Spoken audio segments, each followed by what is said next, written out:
The minutes of August 25, 2020 be approved as presented. Motion by Lombard, Second. second by Steele. Any comments or objections? Hearing none, those minutes are approved. All right, now back to the agenda again, and we go down to the introduction of our new, soon-to-be new finance director. I've had the honor of meeting him. Mr. Lang brought him to my home to meet with him, and Walter, would you like to make a statement at this point, please? Bob, Yes, you want to introduce him, or? Yes, if I may. In recent weeks, had a conversation with the manager to him that served if we had to bring somebody in full time. And I started searching around, went to the FGFOA and advertised there. I also advertised locally, talked to the auditors about anybody they have that could recommended to us. So after receiving several applicants, I selected and presented to Roger, the town manager, Walter be considered to be my replacement. One, Walter is currently available, having worked in the city of Madeira Beach, also having been finance director just up the road from us for a short period. And he's been in government for 20 plus years, if I'm not mistaken, in the school board area. So he's very knowledgeable on budgeting, financial aspects, municipal, state of Florida rules and regulations. And with that background, I presented it to Roger for consideration. He agreed with the recommendation. And I also indicated to Roger that I would work from now to the end of the year during that transition period, so that Walter does not have to take on the change by himself coming aboard, and I did hit the street cold. He's got the tools necessary to pick up the role and process it, and be able to administer the role as finance director as he has in other townships. It's not new to him, so it's not like we're breaking in somebody for the first time. We'll go into a little bit more detail with his background. We're stable right now. We have Cheryl in the audience with us. She's the assistant finance director, so she's hanging tight with our current system going. I'll be working with her and with Walt during this transition period. If for some reason the town feels that they need more consultation after December, that'll be something that I'll enter into with Roger to maintain a process so that Walter doesn't fall through the cracks because there wasn't a good transition of data and process. With that, I'll step aside and introduce you to Walter Pierce, as recommended for the finance director for this.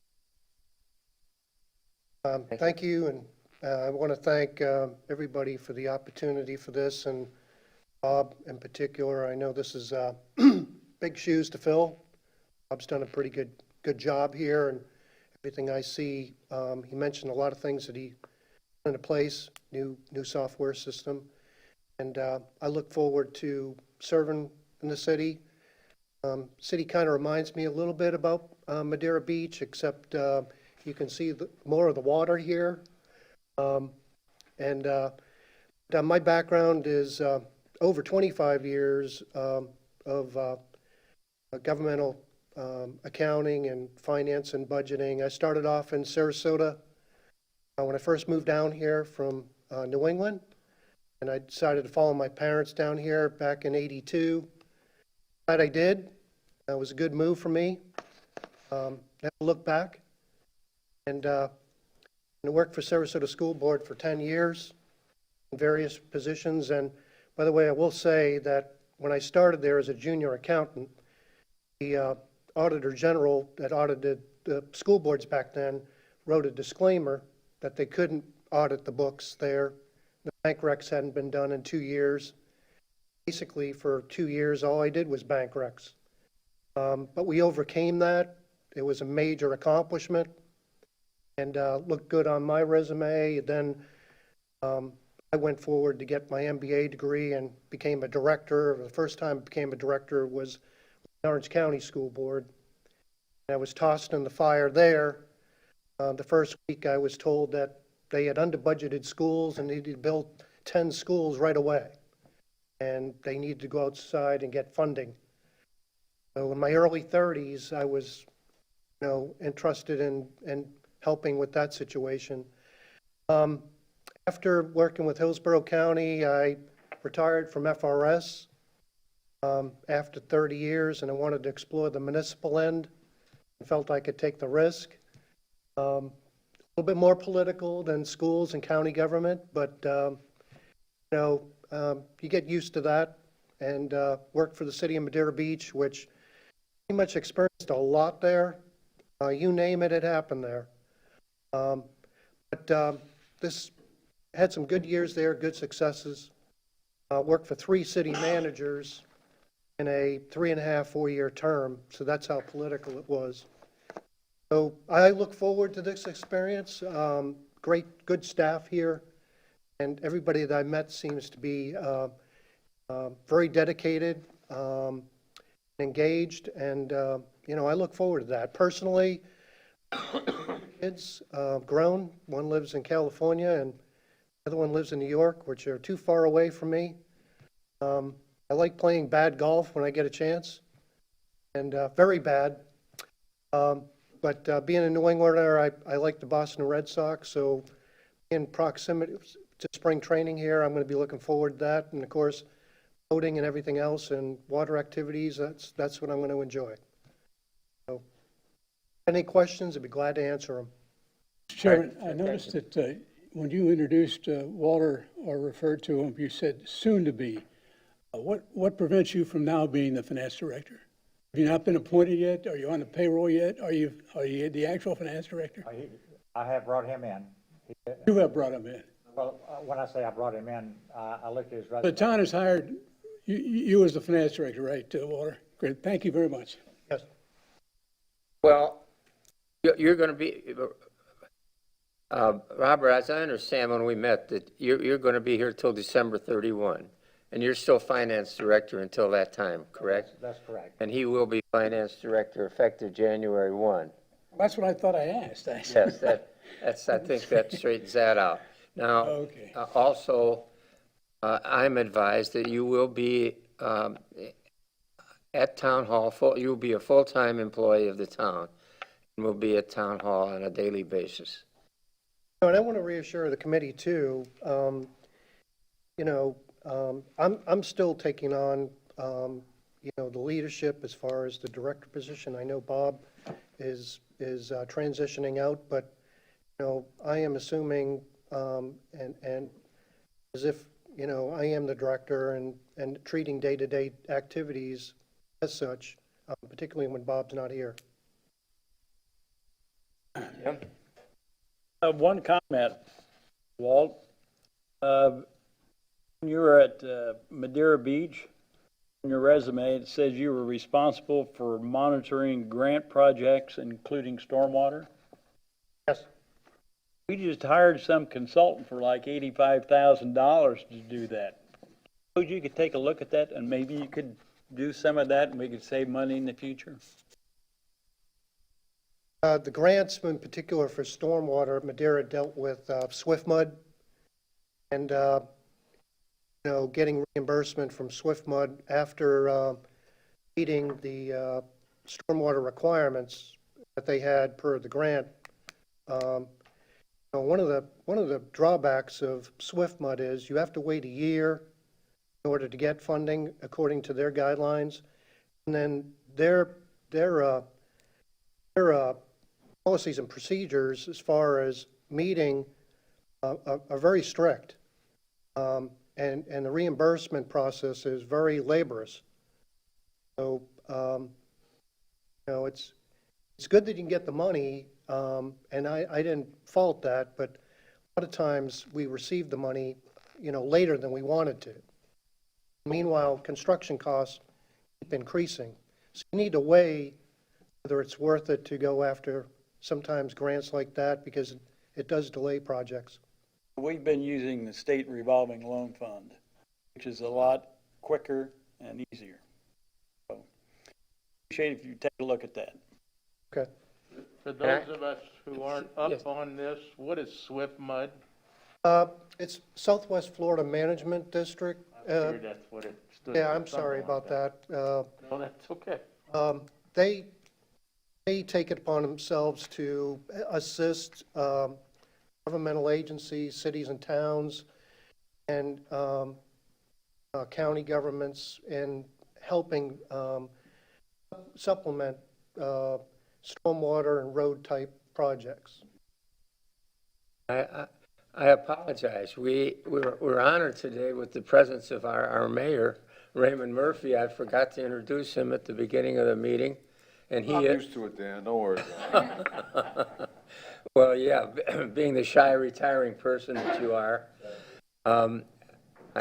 he is our official liaison to our committee from the town council. Mr. And Ray, Chairman. you might want to, this issue that Jim Steele has brought up seems of It's a be very of good interest question. to the council and the Yeah. manager. Certainly, I mean, if we can save some money on the consulting fees, we'd surely be interested in that. Yeah. Mr. Chairman, if I have a moment here, I just want to welcome Walter here as well, and and he was doing quite well with his resume there until he started that Red Sox business. Yeah. But that's an obstacle I've had to overcome with a lot of people here, and being a Yankee fan myself, and so I'm sure we'll be able to work through that eventually. Something else but, I like him for. Thank you. All right, thank you. By the way, I just want to point out that that's something you're born into. You don't have a choice. I'm sure you well know that. Mr. Chair. You're absolutely right. Chair. May I ask a couple of things before we get started, since we're in this communication? Let's go ahead. About the transition.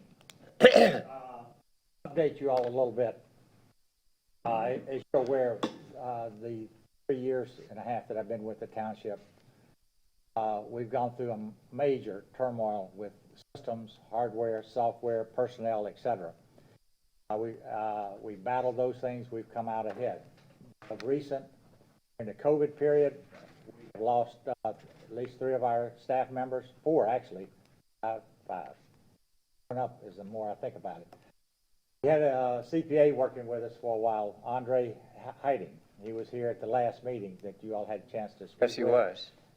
And he spoke He to did a fine job in presenting your case about the investment powers, but no avail. a true statement. Very, very good man. We hated to lose him. He finished his 2 years with us, elected to go back to retirement. Well, that was a big void that hit us because he was so instrumental in the process that helped us get to a caught-up situation that we have, meeting the auditor's requirements and the problems associated that change it from one audit firm to another. In addition, we replaced him with another CPA. He came in and he was an instructor at university teaching accounting and finance. Well, we had high ambitions for him to come in and take over and be a replacement for Andre. Unfortunately, he has some serious medical issues with his back, prevented him from coming to work. So we lost him just for the fact that his health prevented him from participating and meeting our needs. And he was well qualified. He had over 25, 30 years. He's been in the federal government for a while, private practice, and as an instructor at the universities that I worked for. In addition to that, we had 2 other staff members leave due to COVID periods. They were exposed to COVID and didn't want to continue to be exposed or feel like they were being exposed. So we lost them, and we've been trying to rebuild. So when we talk about what's going on in the finance office, it seems like each year some other type of catastrophe or incident hits the organization. There's nothing anybody could do about the COVID, and I think that if we had done something back in 2017 with the financial system, we'd have serious problems right now because that software was not being maintained or carried any longer by the software company. That was another reason I selected Walter, was because of his experience as a finance director and his knowledge in these areas of capital projects, grants, and budgetary. He's very strong in the budgetary area. He's received awards from his budgets, I believe, if I'm not mistaken. GFOA. From the FOA on that. The issue is sometimes you feel like there's not a whole lot going on in finance, and there's a lot going on in finance. There's a lot of demand in finance. I know Mr. Lombard mentioned there's two of us. Yes, there is two of us sharing the same position until I stepped down, turned the helm over to Walter, but during the time he's taken on more and more. But because of all these types of things, there's a lot hitting and there's a lot of demand on you brought up the point of the grants, and I respect that. The reason we went to the grants is these guys are specialists in the grant field. The requirements to meet the Davis-Bacon Act, the reporting and accounting for the time on the job, et cetera, required additional personnel, and the applications that are needed to be able to file for our loan process, as well as getting reimbursed on the loan process and compliance with those items. And those are things that are specialty items. This town could not afford somebody with that kind of background. You'd be probably paying them about $175,000 to $200,000 a year, those kind of credentials. I can't believe it, but that's when I talked to the gentleman that we hired from York. He indicated if you can find somebody with the background they're looking for, they'd hire them in a heartbeat because they can get that skill. We can afford it here to have that. However, I think we took that on at the beginning, thinking that we could handle that reporting requirements and accountability, and it was a failure just from the party. I want to just kind of give you that background information to you so that you have some knowledge of it, and with that, I'll hush and let you go forward. All right, thank you. But now I would like you to, you've told us a lot about who is no longer here. Let us know who you now have on the staff. Would you please summarize the number of people and who they are? And I've got Cheryl, and of course we know about Walter. And what's the rest of your staff? We hired our accounts payable clerk who had been on contract for a while. And so that person's now been in place for at least 10 months. We have that solid at this point in time, so there's not an issue with the accounts payable area. Our longtime HR payroll person left right in the middle of COVID. We replaced her with another candidate who has experience with Paychex, which is our software provider for our payroll process. She came in with hitting the ground and running. We want to bring her aboard. Her name? Her name is Monica. I forget Monica's last name, Cheryl. I know, I just put blank. Sorry. I made a proposal to Roger to bring her aboard, and at Roger's request, he wants Walter to have a chance to work with her since she'd be working for him instead of for me, which I recognize and support that because Walter's going to be the ultimate supervisor, but I think after working with her for a while, he'll see that the candidate is good. It gives us 5 of us, and we have one more contracted employee at this time. We brought in about 3 weeks ago, and she has hit the road running also, doing a real good job. So we've had some good people, and we've had some not so good people. So at this point in time, we have a very solid crew. Go on forward and meet the task of the finance office. Walter will be able to back to you all in what I just said. All right. Any members have any questions of the? The most recent hire, talking about, does he or she have specific duties? I mean, the first two you talked about accounts payable and payroll, but the last one, The last one is working on bank recs and some grant filings. As may not be familiar with, at this point in time, with all of our grants, majority of them, in fact, I believe all of them are, we spend the money and then get reimbursed. We have to put a packet together with the council checks, with the backup documentation that supports it. We then submit that to the agency that we're working with, and then they review it, and then if they agree with our expenditures, they will submit us payment as reimbursement. That all takes time to go through the process. So we have to have somebody that can pick that up and do it. We have, at this point in time, 30, 40, we're dealing with about $45 million worth of grants that we're receiving funds in the rear. So we have to fund all these up front, wait for the reimbursement to come subsequently with all the documentation necessary to meet those grants. I went to, before the council, it was about 8 months ago, 10 months ago, Mr. Mayor, and I indicated that some of these smaller grants, we had some CDBG grants that was yielding about $20,000. It's costing us more than that just to administer the grant. So I asked the council to support us on going after grants that were more financially structural for the township. Sometimes you have to wait through each one of them to find out if it's more of a benefit than a cost, and therefore you go with it. But this same one for $20,000, the town could incur the cost, provide the service, don't lose that service to this residents, but the cost was minimal to absorb. Right. Let's move on. For the benefit of our new members, next item is the discussion and approved deletion of the town investment policy. This policy was adopted in, I think, 2013, resolution 14, or 2014, I think, resolution 14-13. After extensive discussions and joint meetings, joint work session with the town council.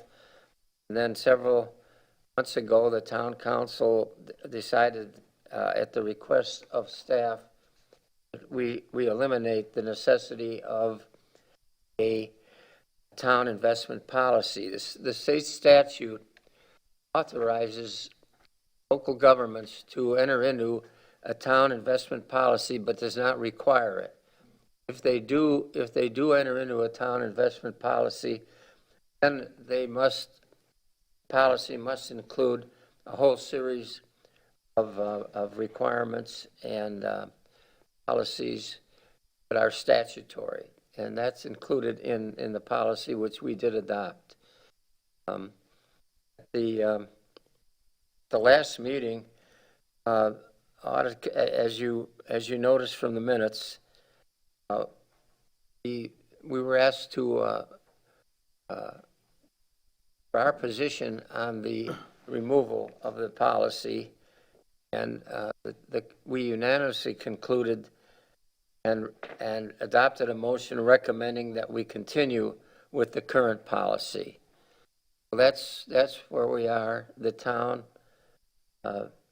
staff is still seeking to try to eliminate that. So with that, I'll turn it over to Walter.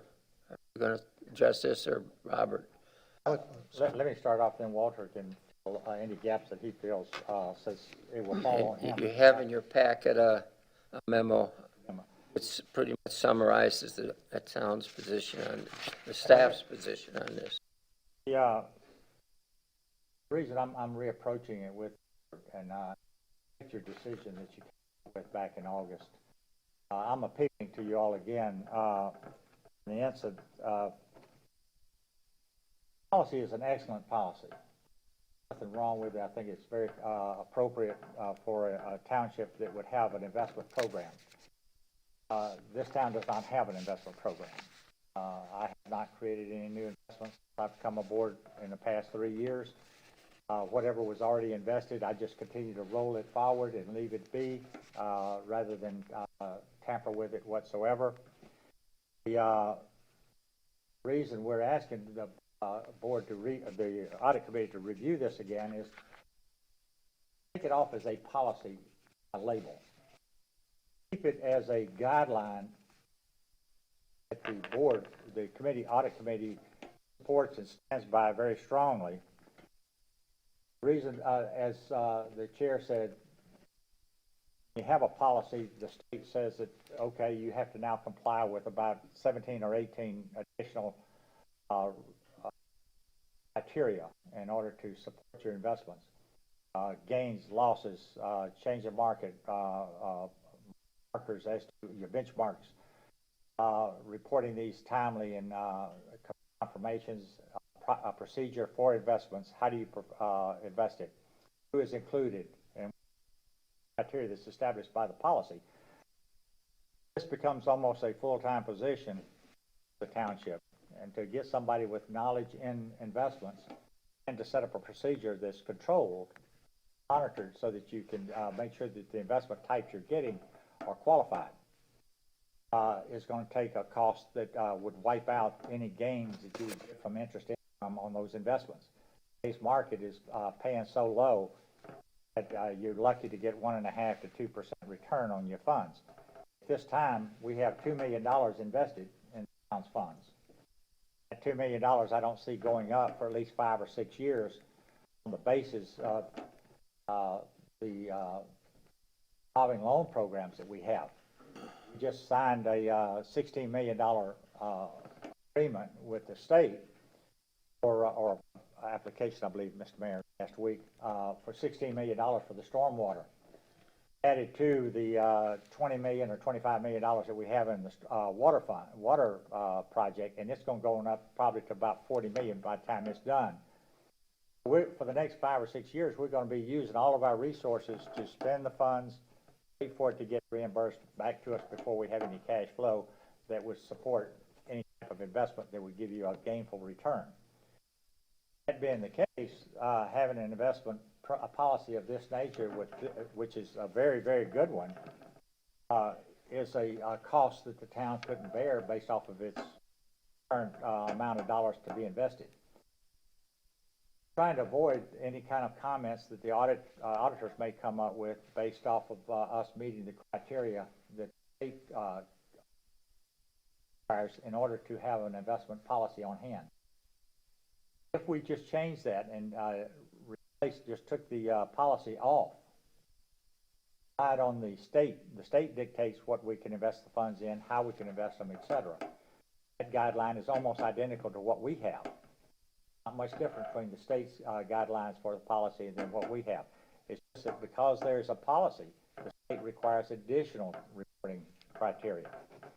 It requires manpower of somebody knowledge in the investment field as well as the accounting and financial field to be able to record those gains, losses, and reporting requirements needed for a program of that nature.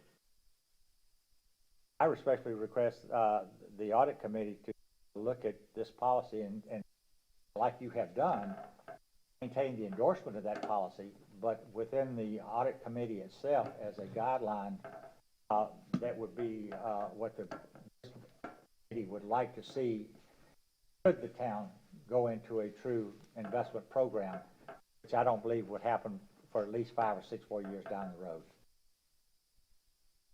That was my spiel. It's not to take away from what has been done. I think there's a lot of good work done on. I can offer you that about 8 to 10 years ago, a lot of municipalities were going around trying to set up policies because it was the thing to do, an investment policy, a debt policy, a cash policy, a reserve policy, etc. And up their financial reporting structure to make it look really good until they found out what it was going to take to manage all those policies that they put in writing. So I'm coming back to you saying there's a cost to the township.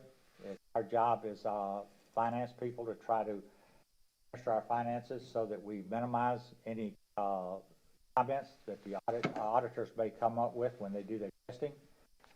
They tend to come out for the first year or 2 years when they do their audit and hit those things that are most obvious.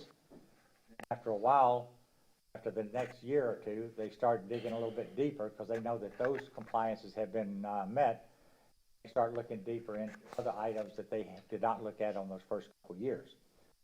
So rather than be exposed to those types of things, that's the reason we're coming forward asking this board to would please reconsider the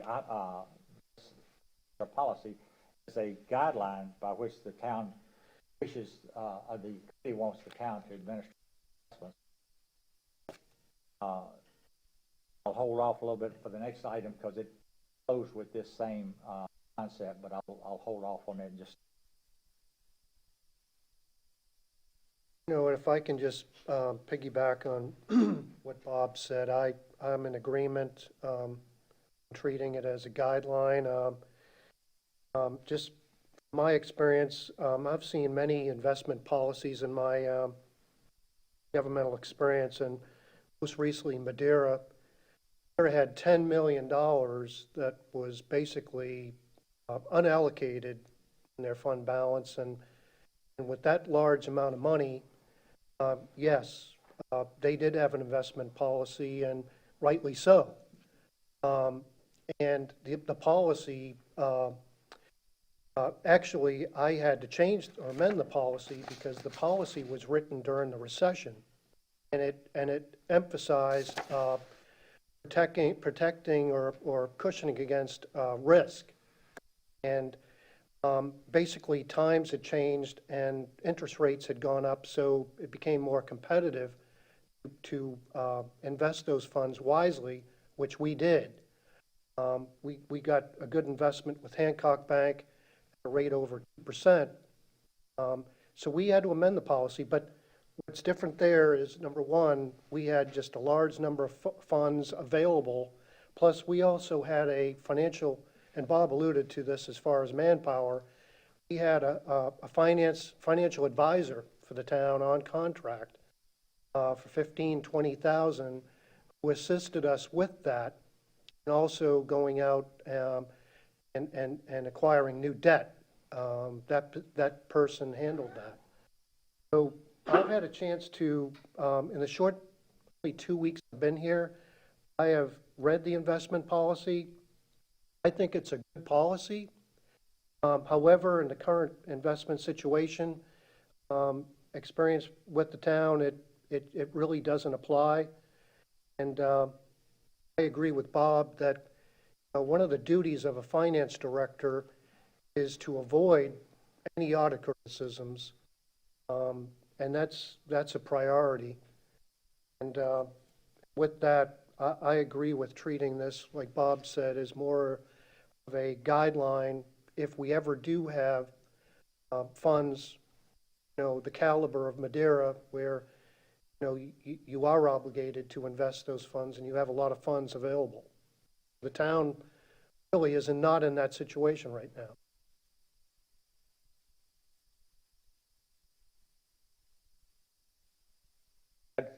Well,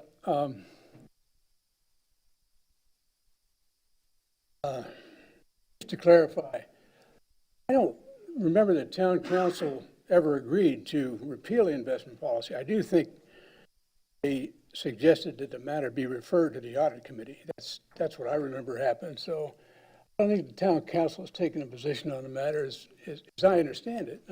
I just think they referred it to the audit committee, and that's why it's being presented here. If I'm wrong, you can point that out. As far as how much is available, It's a staff, basically. it's a staff. Yeah, that's the source of the request is a staff. And as far as I know, the only hardship that we've heard of officially is what resulted from the audit, and the audit pointed out that we hadn't. According to the investment policy, there was supposed to be a continuing education annually on the part of the town manager, the finance director, or whoever they designate, I guess, which hasn't happened for a couple of times, and the last two audits have cited that. So that's, as far as I know, that's the only difficulty that the town has had in adhering to the investment policy. No matter the amounts, we got at least according to the information that we were given last time, a little over $2.6 million in investments. It's not an insignificant amount of money. And in addition to that, we have bank balances fluctuate between $4 and $11 million. That's according to the information we were given last time. So you put the 11 together with the 2.6, that's almost $14 million, theoretically. I understand that there's some cash flow needs here, and that's the important thing. That's the real kicker in this whole process. That's the thing I like about the investment policy, because it does require a routine and periodic cash flow analysis. That's how one tells what kind of position that we're in to, which might free up some capital for the possibility of investments. At least it could be evaluated for the possibility of investments. Last time I asked when the last cash flow analysis was done, Andre responded he wasn't sure, but he'd find out, and he did send it to us. I've never heard a follow-up. I've never had a follow-up, so I don't know when the last cash flow analysis was done by the finance staff. But I know it's an essential part of the job. I know you need to know what your cash flow needs are. So I would guess that having a cash flow analysis is integral to what finance needs to do, and I'd like to see it done, and I think the fact that the investment policy requires it is a good thing. Other than the continuing education problem, to me is a minor problem. I mean, nobody's any heartburn because we've had 2 audit findings. I've not heard that council complain about it. I know the finance office doesn't like to have had that pointed out, and I understand that. I don't consider those to be major problems with the audit. And I don't consider it to be a major problem with the investment policy. I suppose we could write in a proviso in the investment policy that says the town manager could set the continuing education requirement aside, but I'm not sure that complies with state statute. The statute No, might require it. they cannot waive that I provision. haven't waived that provision. No. Anyhow, I've heard the arguments here. I'm not, frankly, although I appreciate the arguments and I appreciate the sincerity of your arguments, I'm not persuaded. I like the investment policy, and I as yet don't see a reason why we should repeal it. Can I respond to that, or? I was going to say, Mr. Lombard, points valid in a few places, with one exception is there was an audit finding on the education. The last year I went to school, that qualification to be eradicated from the audit report. The past auditors had already been with us 2 years previous, and then the 3rd year they finally got to the writing up on the investments, and that's with the educational element. But that year was the year that I missed the education because I'd gotten here. The assessor didn't go. The next year I did go, based off of the FGFO's, the state's qualifications and FGFO training.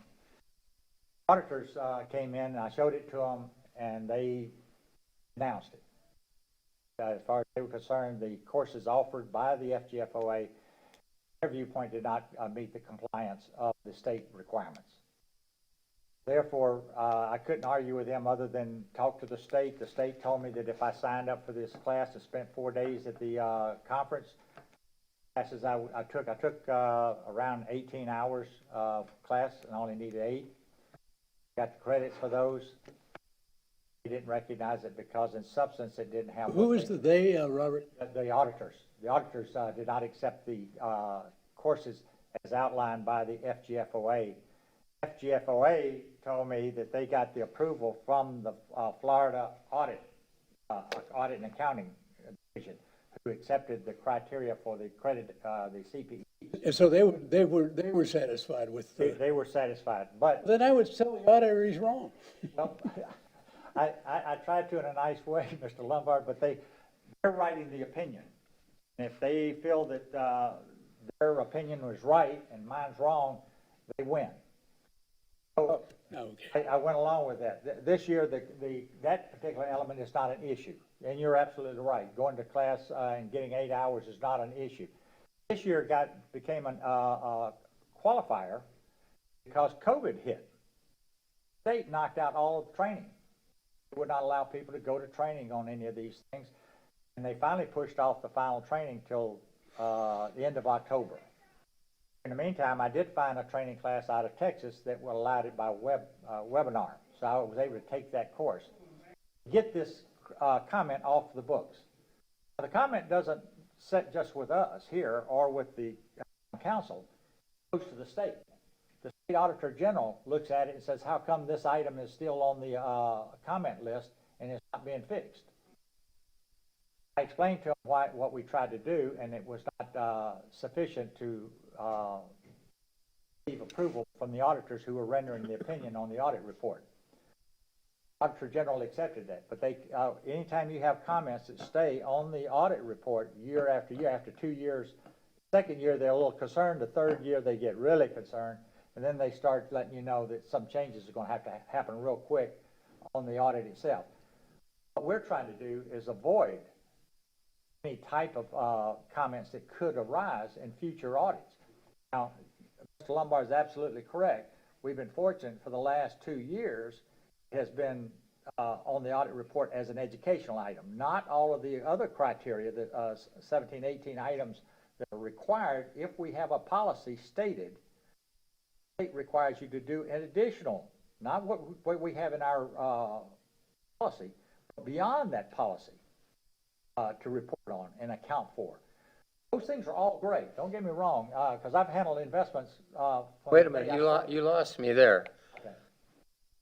You're saying that our investment policy goes beyond the state requirement? No, our audit policy defines what we can invest our funds in and approvals, et cetera. The policy is a good policy. If you have that policy and it's stated that you have a policy, then the state goes beyond that and says, you're not in category A, which means you don't have a policy. All you do is follow the state's guidelines for investments. Section 17. They set up the criteria. If we have a policy, they say, okay, that policy is great. Now you have to meet qualifications beyond what your investment group calls for. That's what I'm talking about these 16, 17, 18 additional regulatory reporting requirements. That's where the factors come in. Right now, the auditors, because we haven't really been investing, we've just been rolling it over, they keep we haven't had to go into all of these items about gains, losses, what is your benchmark criteria, what are your reporting requirements, forecasting, et cetera, et cetera. So we've been able to miss those, but that doesn't mean the auditors won't come back next year and increase their audit criteria to look tighter or heavier into the investment program. And to Bob's point, I concur with Bob that typically, once you satisfy one thing that is criticism, like the training, the auditors will go into another aspect, particularly the policy, if you're not adhering to that. So we do think, and it's my guess too, in fact, I was only here a couple of days, and I indicated auditors will eventually mention this policy if we're not adhering to it to the letter. And I'll state another thing, Vice Chairman, with all due respect, anytime there's an audit criticism, and I know this time and time again, you're going after new funding. The banks and financial institutions, first thing they want to see is your CAFR. They want to see your, or in this town's case, the year-end audit, and they are particular of looking at those criticisms. And that very much is a concern when they award or they bid on funding. So those criticisms and those number of criticisms, have other effects, so that could impact funding. Finally, I looked at this. And I thought, well, this is simple. Easy fix. Change the name of the policy. Guideline. Town of Fort Myers Beach Operation Policy for Finance Director. And then go through and edit what is a good policy for the finance director, which does not, since you're required to follow the state statute on investments, you don't mention investments in here. You've got cash flow projections, you've got other issues that should be done. Just change the name of this, rewrite it.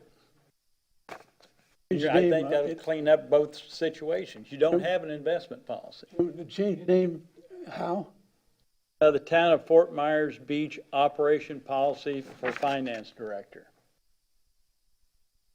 Out of Fort Myers Beach, say that one more time.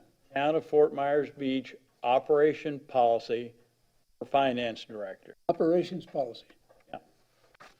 And it would include, you wouldn't have investments, wouldn't have investment objectives, you wouldn't have performance measures, you wouldn't have prudent and ethical standards, you wouldn't have a listing of investments, maturity, liquidity requirements, portfolio compensation, risk diversification, authorized investment institution and directors, bid requirement. But starting on page 3 of the investment policy, where it says responsibility and internal controls, administration and implementation of this operation policy shall be responsible of the town manager in consultation with the finance director. And then the finance director will be responsible for comprehensive cash flow management, policies for cash management.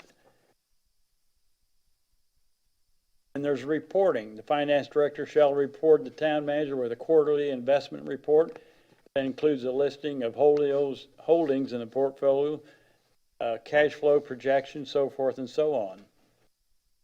Quarterly report shall, at a minimum, include the following schedules: list of investments, acquisitions and maturities, average earning rates, book value, earned income projections. You would eliminate 13? 13. Do our new members have a copy of the investment policy? I do. I don't. Just got the. It would be eliminated. Goes in the, yeah, the It would package. eliminate 13. I think that's a terrific idea. It pretty much accomplishes, it takes care of their problem, it seems to me it does anyhow. It would require the abolition of the investment policy as it exists, and reverting to investments being limited to section 17 under the statute versus under our policy, which incidentally are, as said in the memo, are the intergovernment pools and money market funds and interest-bearing time deposits, which is what the town has in fact been investing in, whether under section 17 of the statute or under our investment policy. That's what they've been doing anyway. So that would require, though, you want to make that into a motion? We had a. Well, Dan, why don't we just ask the staff, why don't we table this? That's a better idea. This motion, and ask the staff to develop a draft we can look at that complies with Jim's suggestion. Feel that we ought to have something ready to go. Well, we're not going to repeal it. My suggestion is we table this motion to repeal. And in the meantime, we ask the staff to, in time for the next meeting, to draft a substitute proposal. Jim? I would, if it's permissible and legal, volunteer to work with the staff on the policy. That's permissible and legal. And That's desirable. acceptable to the staff. Okay. We would love to do that. I was gonna nominate you anyway. Well, Oh. all right. I think it'd be good if we had a motion Can I interrupt before you get to the motion? Mr. Chairman, I move we table a motion. I was going to ask you is, audit starting in January, trying to eliminate any comments on the audit report itself.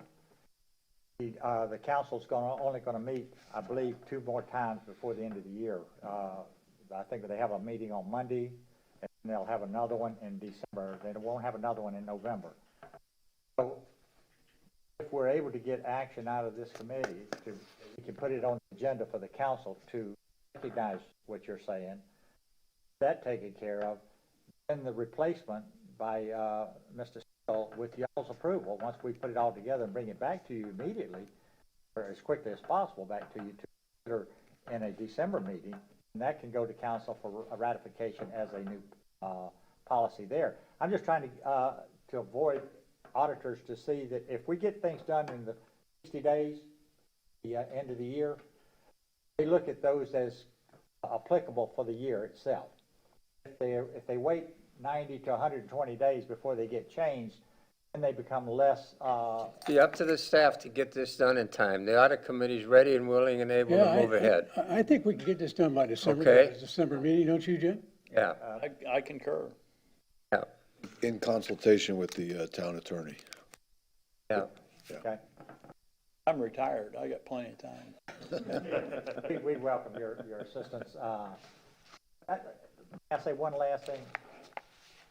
Not our intention to take light of the investment policies you all have established. It was very, very important, and you did a great job. We didn't want to lose that aspect at all. It was just that compliance work with the state. Thank you all very much. To leave, gentlemen and lady. For the meeting, good to see you all. We're honored. And I hope that you can resolve this and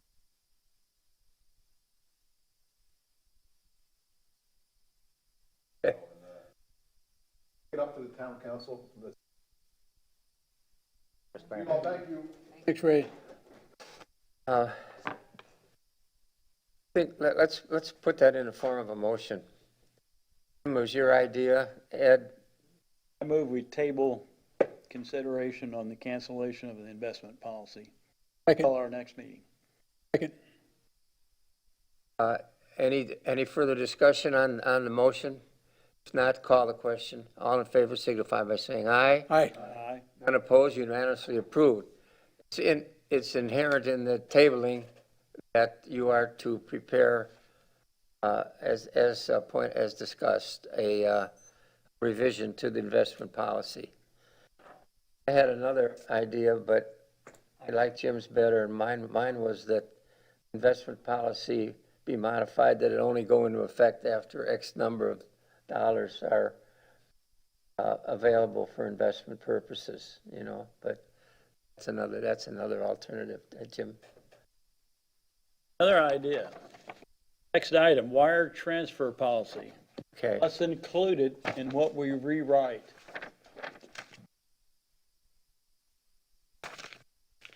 Right, could we just, we have a wire transfer policy that we adopted some years ago. I know one change is it's now not a wire transfer policy, it's an electronic funds policy, transfer policy, keeping up with the nomenclature of the modern world. So what basically, can you summarize quickly what this difference is between the current policy and the new policy? Documents. A lot had to do with updating language and procedures, because we threw in there that if we're going to transfer funds, that those funds go to the manager for sign off, and the mayor also would sign off on it, so that funds just aren't being moved without some coordination and knowledge by the council as well as you all, that there's internal controls on it. Whenever we make wire transfers, majority of those would be between banks that we own. We don't do a whole lot of it, but there are occasions where when we were transferring or closing one bank account to another, we had to do wire transfers. We used what we had available at that time to comply and move those funds, because we had closed bank accounts. This brings it more up to date with what we're doing and puts a little bit more additive for internal controls. And this was also written up in the audit report as a finding that they felt needed to be addressed right away. So would have come to you all earlier during the year, but with COVID hitting us in March, it just destroyed us with the ability to put things together and come back to you all in a timely. So with the aid of Andre jumping on our policy, put this together using all of his background and controls and as a CPA and all, worked out the language. We hope that the language that's presented to you all meets with your guidance and support. That way we can say that the electronic policy or wire transfer policy has been updated and it's no longer 10, 12 years old or whatever the time period with the policy said. It says effective September 15. It's been adopted by the town Oh, council? sir, that date was there because they wanted to get it done before September 30th, but we could not have a meeting before then, so we'll change the dates so they'll comply with y'all's approval and then for it to go to council, because until it goes to council, this policy would not be amended. We'll put the right date, so we'll put the. All right. Any questions of the, no, any questions? Is this new policy answer whatever the criticism was? They wrote that it was just outdated, and therefore it needed to be brought up to speed with the right terminology. Who was in charge of it? Was it the finance director? Is it the town manager? Should the mayor be involved? Changing the terminology of a wire transfer to electronic transfers.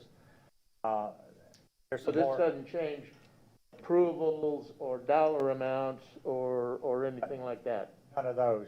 But if we had to move, give you a flavor, we had to pay a debt payment and we had to use electronic transfer to pay it.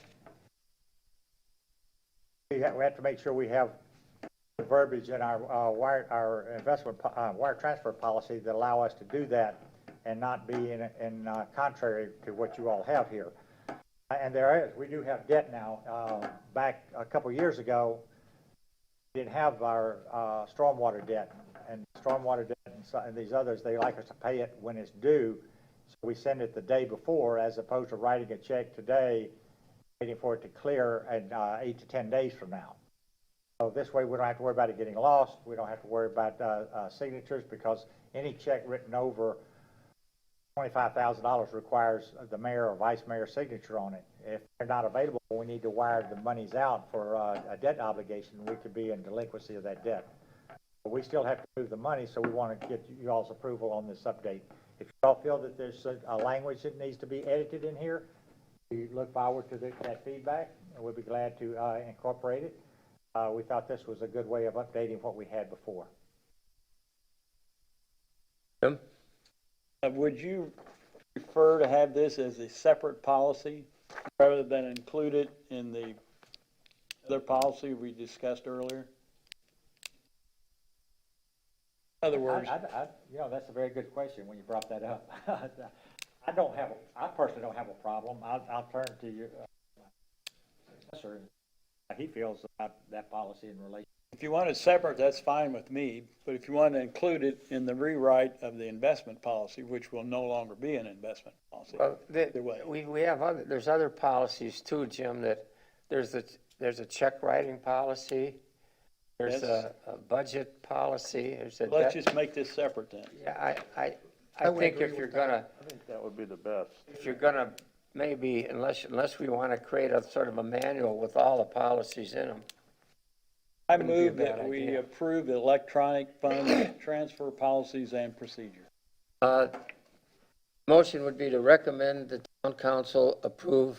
Well, we approve, recommend the We- council we- approve it. yeah. Second. Motion by Jim Steele, second by Ed Lombard. I've read this and it all makes sense. Looks good to me. All right. Is there any further discussion? Call a question. All in favor? Aye. Aye. Opposed? None opposed? Unanimously approved. Thank you. Thank you. That concludes our agenda, gentlemen. Mr. Chairman, you had some member comments you Yes, inserted in there? except for the addition of members' items. I do have an item I'd like to get into, Mr. Chairman. And that relates to the state revolving fund. I've been trying to get a current statement of how much we owe to the state revolving fund. Can I ask, how much have we borrowed from the state revolving fund for stormwater? Well, we have two separate items, two separate matters with, where we're dealing with them on that stormwater and the water, or is that right, Robert? Yes, sir. Yes, sir. How much have we borrowed for each from the state revolving fund? The value moves on us, Mr. Lombard. You've asked a very good question, and I'll put some numbers together for you on a point in time. We do have amortization schedules based off of what the state has given us. Now, what happens, to give you I'm sorry, this is going to sound like a long story. So we go and we send documentation to the state, borrow $17 million. I think we started with the water back 4 years ago, I believe. Jim, you may have a better. 17 million. They authorize 17 million. Then they tell you, okay, go ahead and start your project, start building on it, and then once you get to a certain point, drawdowns, then they put it together and start a debt service that you base the debt service on the $17 million, not on what you actually spent over the last 8 months or 9 months. It may be $8 million. They gave you access to 17. They'll set up a temporary debt service schedule to start paying that. When you reach a certain phase, they sometimes will shut that down and say, okay, that's all the debt you have to pay on that. The next debt is another phase, and they'll run that debt, and then sometimes they'll stop and say, wait a minute, why don't we just combine these two? So I've got 3 debts right now. I've got three stormwater, I'm sorry, because they're separate agreements.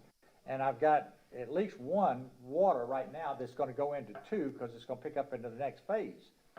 So when you ask the question, I can tell you I've got $13 million right now in stormwater as identified by the state. I have right now in $17 million that I have on water. So with those two, that's about $30 million, right? But once the state settles on how much we actually spent and they agree to it, then they adjust that 13 million down to about 10 million because we only spent about 9.5 to 10 million. They rewrite the amortization schedule and what our true loan is. And they adjust our payment. Right now, my payment is $391,000 every 6 months. Once they settle on this phase that we're talking about, that's going to drop down to about $350,000 annually. That allows us to borrow the next $16 million, which the council just approved. So now in the stormwater, you got $13 million at this point in time, and you got $16 million that's added to it. So we're talking about $29 million, right? And the water is also doing the same thing. So it's a moving loan all the way through until finally the state says, okay, we're done. We got the last payment made. Now we'll draw the line in the sand and calculate what you owe. So it's constantly moving up and down. I've got amortization schedules. What's the 16 million again? It's the next phase of the stormwater. Water. Yes, sir. In addition to the 13? Yes, sir. I got you. We have enough money. That's what the new rate increase Well, that took place. But Robert, wouldn't our financial statements have to disclose current liabilities for each? Yes, sir. It does. It does. As of, yes, sir. I can pull the financial statement and show you. That's what I asked. I want to know what we currently owe. Regardless of the adjustments that will be made in the future, I want to know what we currently owe, both, Well- to the stormwater, to the revolving fund. Okay. The revolving fund has the two basic ones, water and stormwater. Yes, sir. The water started at 17 million as far as an agreement. But Robert, here's my question. You have a financial statement, an official town financial statement, audited or unaudited, that discloses that, the answer to that question. Yes, sir. That's what I'd like to see. I'll show you that. It's in the debt service schedule of what we have. Stormwater. And now, we've made our first payment on stormwater this past May. Prior to that, we didn't have any liabilities. There's an agreement for the $13 million. That help. It's confusing, Mr. Lombard, and I don't. It's confusing, I understand. But if I've got a financial statement which tells me what the town owes to each, for each purpose, that's what I'm looking for. Let me show you the footnote. Not what's written between the lines, I just want to see what the financial statement says. Let me get that for you. That's what I want to see. Go ahead, I'm sorry. And while we're on that subject, I mentioned this before, I think. I don't remember the last financial statement I've gotten from y'all on the town. It's been a long time, and it just seems to me the audit committee ought to be receiving financial statements periodically on the status of town Well, finances. if I might add, at one point, the town council wasn't receiving monthly financial statements. Our monthly financial statements, page every month, out of to the manager in the course of the year. They are there, they're available. Why you brought up another good point. When I put them on the web page, I'll make sure that I send you all a copy. Yeah, that would be In the really past, good. I think really tried to appreciate that. Match that with your meetings, but since there's times you don't have meetings, we don't have meetings, I'll make sure that you get those every month. And that will contain the revolving fund matter? Yes, sir. Okay, that's what I'm looking for. What I give them right now, you questioned it, when I used to give out that, budget at a glance, or graphs. I started submitting now, instead of that, in place of that, is a combined balance sheet of all the funds, combined revenues and expense of all the funds, and a detail of all the funds on the budgetary status. Gives you everything, but it's about 60. How many? 60. Tell me, I can forward it to you so you have it electronically, but the question is, do you want it in paper form? No, electronic is fine. I want to give you what you want, what you need, and what you'd like to have, but I want to tell you that it is there right now on the webpage every month. You'll see that combined revenues, balance sheet, and detail revenues and expenses. Okay. That is there. And one last thing in your question, you should have a copy of the audit report. Do. If you do not, I'll get you one. I mean, the last one we had? Yes, sir. From several months ago? Oh, sure, we had that. Yes, sir. I'll be glad to show you the pages where that debt schedules are located, or the debt values. I think I may have seen them, and I run across, but I'm looking for the current status. I'm looking for the current financial statement, not an audit report from several months based on 2019. But we'll have one for 2020. That's what I want to see. That's what we're working on right I now. want to see the current financial situation, the current financial statements. I could give you where we stand right now, September. We were just posting September 30th, and listing it as audited, of course, so that everybody knows that it's preliminary because it's for the audit. We can see where we are at this point in time. The combined balance sheet, you'll see all the funds that we operate with and the status at that point in time. As you know that it's still a working document and it's going to change. Okay? All the elements are there, but a detailed amortization schedule for the debts would not be included. But I'll put something together for you so you can see what we do have, but I can't match it against what we're paying because that's kind of fluctuating. I understand. Date of I engagement. understand. All right, anything else, Ed? Yeah, I do have one more subject. I guess it was for the 2020 budget. I'm not sure. A loan was authorized from the operating fund, stormwater fund. Oh, Jim, you get that right? It's a temporary loan to be repaid. Well, that's what a loan is. It's got to be repaid. But a loan was authorized to be made from the operating fund supported by general revenues, the stormwater fund.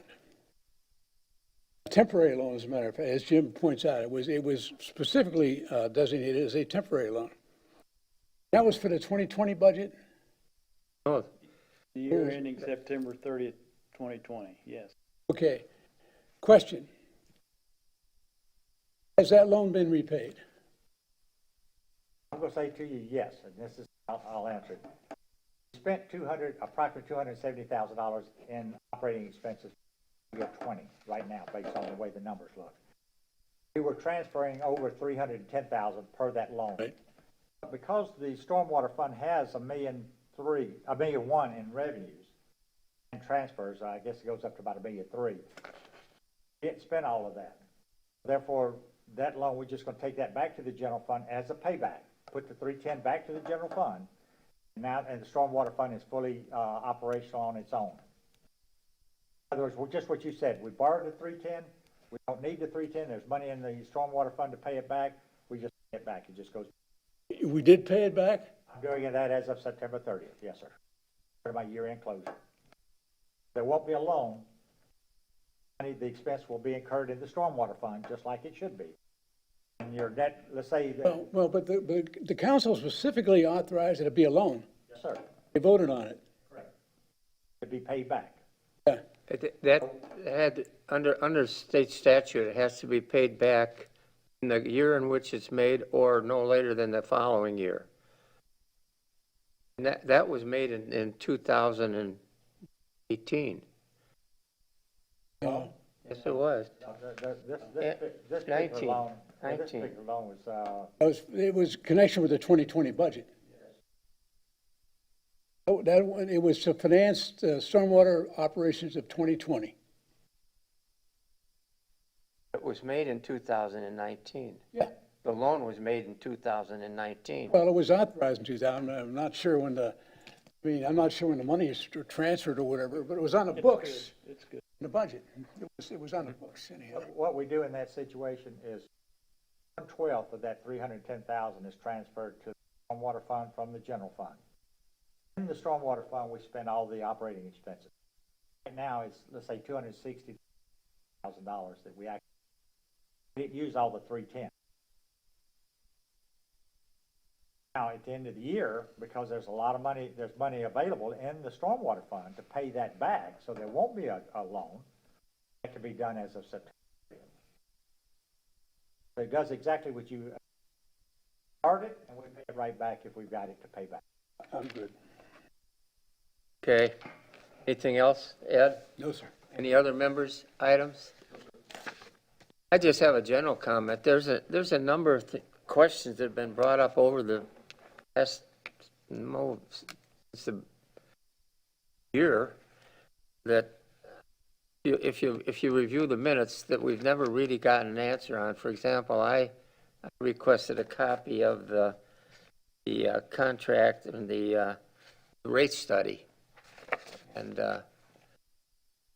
maybe we should have another item, pending items, where people have asked for something that, I know John Goggins has several items to review the minutes that he's requested that we've never seen a response to. And without belaboring that at this time, I suggest that that the staff take a look at prior minutes as to questions that have been raised by audit committee members that, for information that has never actually been responded to. Is there any other members have any comments? I'm just going to ask, just Yes, sir. in an effort to sort of educate myself and get up to speed, if there's information that could be made available to me from a financial perspective. You mentioned the webpage. Is that the town webpage? Yes. Okay, okay, We have on the webpage the audit and the budget. Great. Both are there. okay, great, thank you. And I think that the new members should get a copy of all of the policies we've previously adopted. If they have not furnished that. We've got a budget policy, a debt management policy, the wire transfer that we talked about today, the check signing policy, the accounting and internal controls that John Goggins asked about at our August meeting. We should all have copies of those policies. Anything further? Entertain a motion to adjourn. Mr. Chairman, I move we now adjourn. Motion to adjourn, second. Any objection? Meeting is adjourned. Thank you very much, gentlemen Thank you. and ladies. Excellent meeting, Mr. Chairman. You did it again. I gotta go to that funeral. Yeah. The one in Braidville. We're getting out of here. That just requires the clerk. Okay, great, thank you. Well, I wanted to get into that, both of those matters. Good. I still don't quite understand his explanation there on how they get that thing off. What? Revolving sum? Yeah.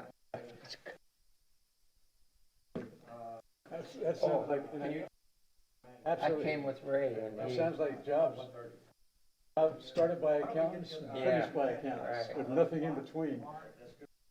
Absolutely, Dan. Get down the new road. The new road finished in your section, not yeah, mine. they do, I know who the boss is around here. finally.